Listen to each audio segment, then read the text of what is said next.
নমস্কার, আমি রিপন রয়, নিউমোলজিস্ট এবং বাস্তু এক্সপার্ট। আজ আমি বাস্তুর প্রতিকার নিয়ে আলোচনা করব।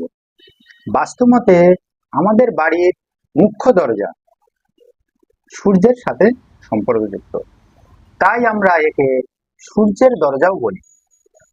এই জন্য দরজার রং সব সময় লাল রং করা উচিত বা অরেঞ্জ কালার করা উচিত বা হলুদ রঙও করতে পারেন, কিন্তু ভুলবশত আপনি কালো রং কখনোই করবেন না।